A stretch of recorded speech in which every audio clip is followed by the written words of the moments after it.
had the talent, they had the fame, they had fans who would defend them forever. Then one decision, one crime, one interview changed everything. Some destroyed themselves overnight. Others took decades, chipping away at their own legend piece by piece. Here are 12 musicians that destroyed their legacy. Number 12, Ted Nugent.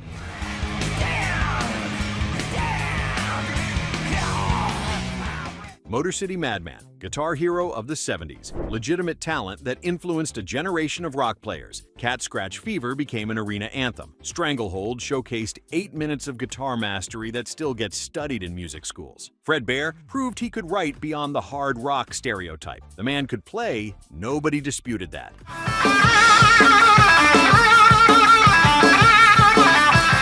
Then the political commentary started overwhelming the music. Controversial statements about politicians became more famous than his guitar solos. Called a sitting president and former Secretary of State violent names publicly, got investigated by the Secret Service. Venues started canceling tour dates. Radio stations played the hits but stopped promoting new material. What people remember now, the politics and the provocations, not Wango Tango or Great White Buffalo.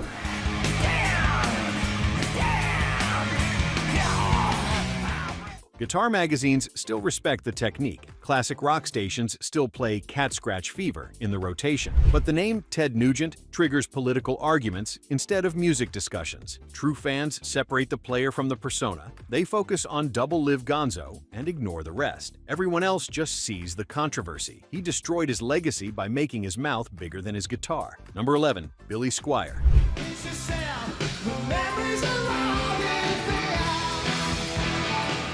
One of the biggest rock stars of the early 80s, MTV royalty when MTV actually mattered. The Stroke was everywhere in 1981. That guitar riff instantly recognizable. Lonely as the Night showcased his range beyond hard rock. Everybody Wants You proved he could write hooks that radio couldn't resist. Don't Say No sold 3 million copies. He was filling arenas, headlining festivals, mentioned in the same breath as Springsteen and Mellencamp. Then came the Rock Me Tonight video in 1984. Billy dancing in a pink tank top and torn shirt, rolling around on the floor in what looked like a bedroom.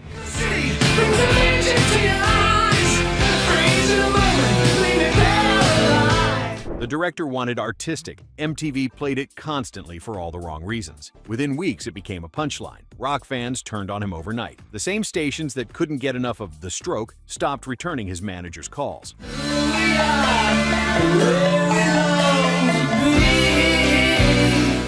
Career ended almost overnight. Radio dropped him. Arenas became theaters, then theaters became clubs. One of the most dramatic falls from commercial peak in rock history. Guitar players still know how good he was. Don't Say No remains a masterclass in early 80s rock songwriting. Everyone else just remembers the pink tank top. 3 minutes of video destroyed a decade of credibility. True fans still listen, but they pretend 1984 never happened. Number 10, Gary Glitter.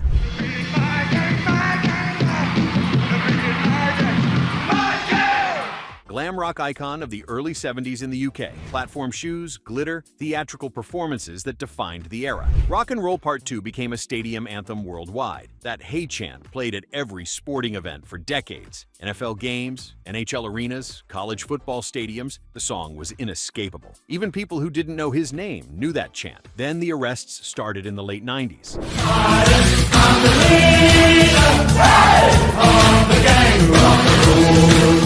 Convicted of possessing child abuse images in 1999. Further convictions in Vietnam and UK for child sex offenses through the 2000s and 2010s. Sentenced to 16 years in prison in 2015. Banned from ever entering multiple countries. The details are too disturbing to detail here, but the crimes were extensive and documented.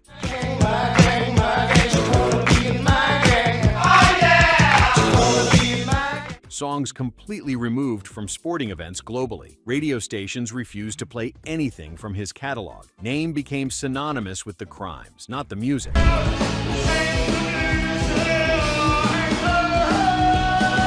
One of the most complete destructions of a musical legacy in history. The stadium chant was erased from sports entirely. Teams found new songs for crowd participation. Nothing redeemable remains. True fans of glam rock don't even try to defend the music anymore. Crimes destroyed everything. Number 9, Axl Rose. Something's changing inside you, and don't you know? Guns N' Roses was the biggest band in the world by 1991. Appetite for Destruction sold 30 million copies worldwide. Use Your Illusion I in a Sow debuted at number 2 and number 1 simultaneously. November Rain, Sweet Child of Mine, Paradise City. The hits were generation-defining.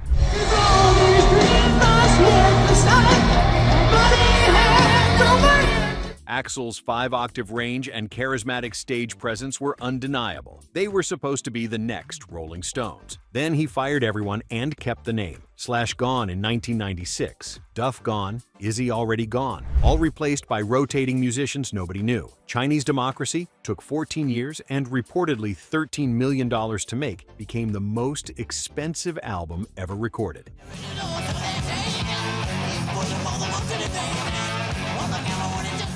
Showed up hours late to concerts regularly, sometimes didn't show up at all, canceled entire tours, sued former bandmates over the name and the music. The reunion tours starting in 2016 helped repair some damage, proved the chemistry still existed. But the years 1996 to 2016 destroyed the goodwill November Rain had built.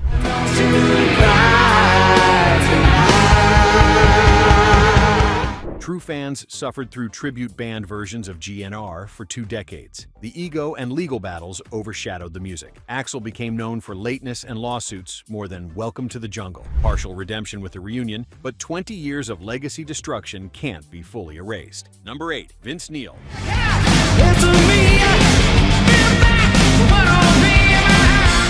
Mötley Crüe's frontman, voice of Shout at the Devil and Dr. Feelgood, part of the band that defined 80s hair metal. Girls, Girls, Girls and Kickstart My Heart were anthems of the Sunset Strip scene. The Crue sold 100 million records worldwide. Vince's raspy vocals were as recognizable as the music.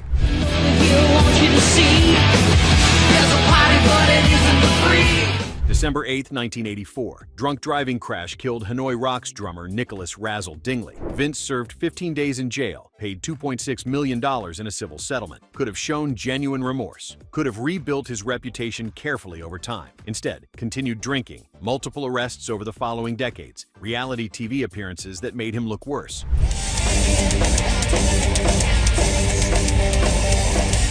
Solo career in the 90s produced forgettable albums. Public behavior at concerts became embarrassing, out of shape, out of tune performances documented on YouTube. Mötley Crüe's music remains huge. Dr. Feelgood still sells. But Vince became the weak link in live performances. The Razzle tragedy could have been a turning point toward redemption. It wasn't. Fans defended him for years. In a classroom thinking it's a track, listening to the teacher out just in my back. Loyalty runs deep with Crue fans, but the evidence became undeniable. True fans loved Too Fast for Love and the 80s records, but cringe at modern performances. Destroyed his own legacy slowly, one bad decision at a time over 40 years. Number 7. Eric Clapton. Don't you know my name? Slow Hand, Guitar God. Layla, Wonderful Tonight, Tears in Heaven. Half a century of masterful blues guitar. Cream, Derek and the Dominoes, solo career. The man played on half the classic rock canon, respected for 50-plus years as one of the greatest guitarists alive. Robert Johnson's spiritual successor, 3-time Rock and Roll Hall of Fame inductee, the legacy seemed untouchable. When you're dead, did you wanna run cocaine? Then came the anti-lockdown, anti-vaccine stance during COVID-19, released songs like This Has Gotta Stop, criticizing public health measures, collaborated with Van Morrison on protest songs, threatened to cancel shows at venues requiring vaccination proof. 1976 racist rant in Birmingham resurfaced during this period. New context made it impossible to ignore. Defended the statements in some interviews, apologized in others. Older fans largely stayed loyal. They focused on the guitar playing. Younger generation turned on him completely. Never hung so long. Guitar technique still studied and respected in music schools worldwide, but the name now triggers arguments about politics and science instead of discussions about Crossroads or White Room. Cream and Derek and the Dominoes' work remains musically untouchable. Personal reputation took massive hits in the final chapter of a legendary career. One thing that you can do. Get out on your knees and True fans separate early work from late career controversy, but the damage is permanent. Number 6. Phil Spector. You know, 50 years from now, you're going to be being asked questions about this day. Created the wall of sound, produced the biggest hits of the 60s. The Ronettes' Be My Baby, the Righteous Brothers' You've Lost That Lovin' Feelin', the Crystals' Da Do Ron Ron. Revolutionary production techniques that changed how records were made.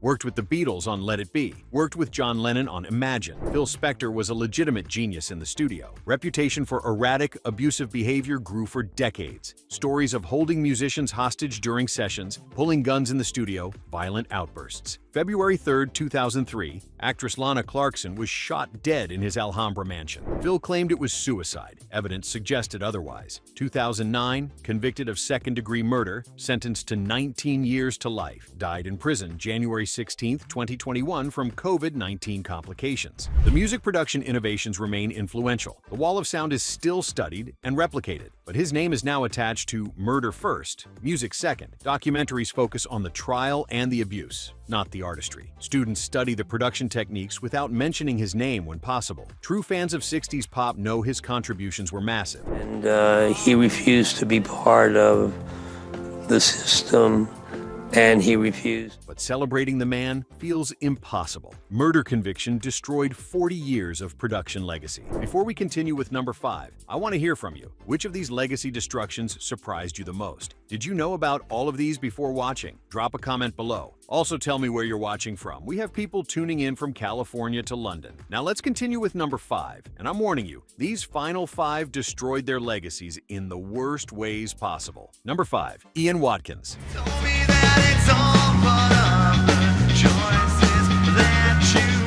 Lost Prophets were massive in the UK and growing in the US. Last Train Home was an anthem for the mid-2000s alternative rock scene. Rooftops, a Liberation broadcast, hit number 1 on the UK rock chart. Shinobi vs. Dragon Ninja showcased their range beyond radio-friendly choruses.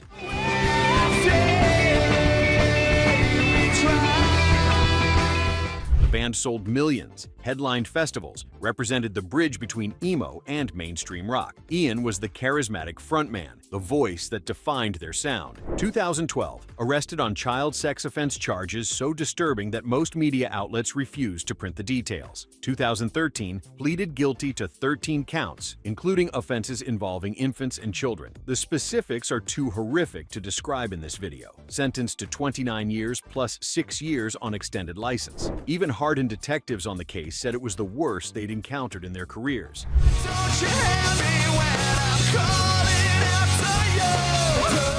The band immediately disbanded. Remaining members formed No Devotion with Thursday's Jeff Rickley, deliberately distanced themselves from the Lost Prophets name. Music completely removed from streaming services by fan demand in many regions. Radio refused to play anything from the catalog. Other band members' careers tainted by association despite being innocent victims themselves. Love was once a part, but now it's disappeared. Most complete erasure of a band's work in modern music history. True fans can't even admit they once liked the music. Legacy completely obliterated. Nothing remains. Number 4, R. Kelly.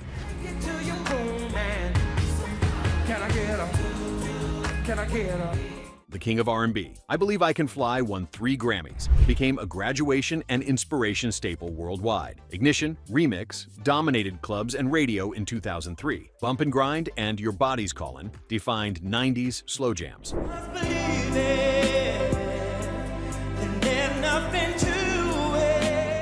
Wrote and produced for Michael Jackson, Celine Dion, Aaliyah, sold 75 million records worldwide. Voice of a generation, 30-year career at the top of R&B.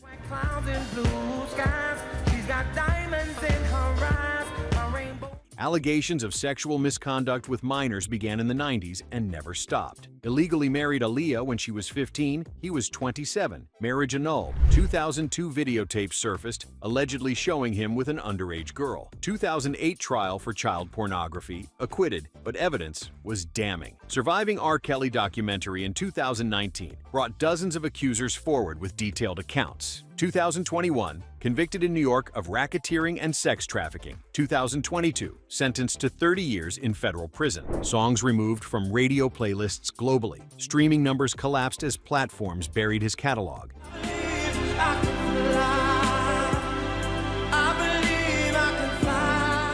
I Believe I Can Fly went from graduation staple to banned. Collaborators like Jay-Z and Lady Gaga removed duets from streaming services. True fans of 90s R&B struggle with the soundtrack of their youth now tainted. Crimes destroyed one of the most successful R&B legacies ever built. The music still exists, but nobody wants to hear it anymore. Number 3. Morrissey. I had intended something must have gone wrong.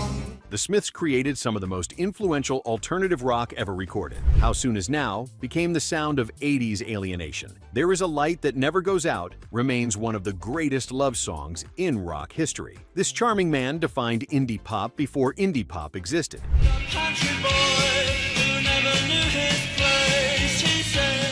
Morrissey's lyrics gave voice to misfits worldwide. Solo career produced classics like Every Day Is Like Sunday and The More You Ignore Me, the Closer I Get. Then the political statement started and never stopped. Support for far-right UK political party for Britain. Controversial statements about immigration, race, terrorism, other artists. War for Britain pin on television appearances including The Tonight Show. Defended Kevin Spacey and Harvey Weinstein. Comments about Chinese people being a subspecies. Every interview became a minefield. Every statement more inflammatory than the last. Oh, I'm changing my place.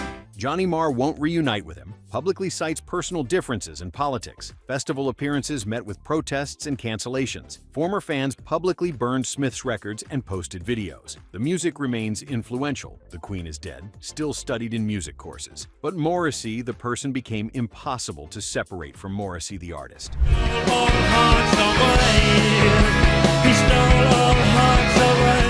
True fans still love the Smiths, but defending the man became indefensible. Destroyed his own legacy by making himself more controversial than his art. Turned admirers into critics one statement at a time. Number 2. Michael Jackson. My strong advice, just remember to always think twice. The king of pop. Thriller remains the biggest-selling album of all time. 70 million copies worldwide. Billie Jean, Beat It, Man in the Mirror. Songs that transcended music and became cultural touchstones. Moonwalk, The Sequined Glove, music videos that were short films. Changed music forever. Influenced every pop artist who came after. The legacy seemed untouchable in 1985.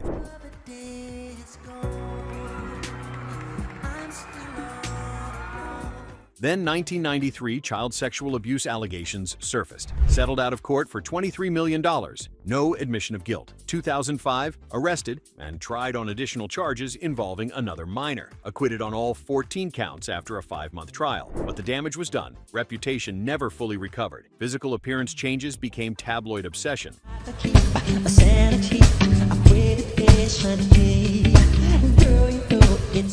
Baby dangling incident in Berlin. Financial troubles despite the catalog's value. Every comeback attempt overshadowed by the allegations. Music still played globally. Thriller still the blueprint. Dancing and vocal technique still studied. Family and estate fight to preserve musical legacy separate from allegations. 2019 Leaving Neverland documentary reignited everything. 2 accusers provided detailed accounts.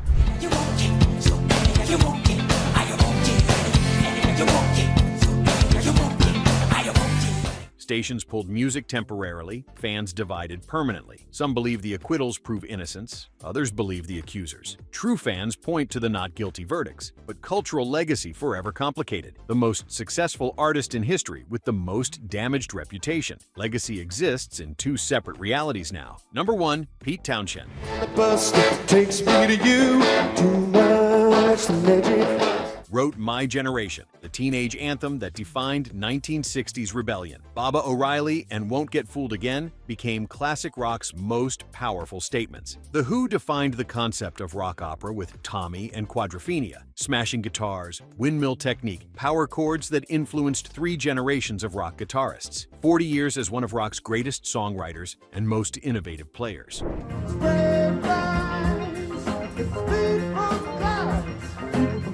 2003, arrested as part of Operation Ore, a major investigation into online child pornography. Claimed he was researching childhood sexual abuse for his autobiography, said he'd been abused as a child and was investigating. Accepted a police caution, placed on sex offenders register for 5 years. No charges filed, but accepting the caution meant admitting to accessing the images.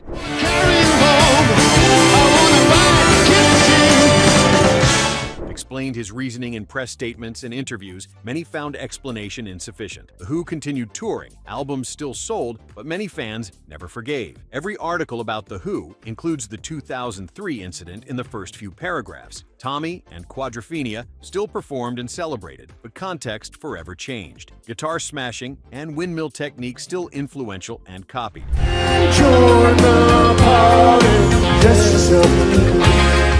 But the name Pete Townshend triggers the controversy before the music. True fans point to the lack of charges and his explanation about research. One of rock's founding fathers with permanently tarnished reputation. Greatest songwriter legacy in rock history, damaged beyond full repair. The music survives, but it plays differently now.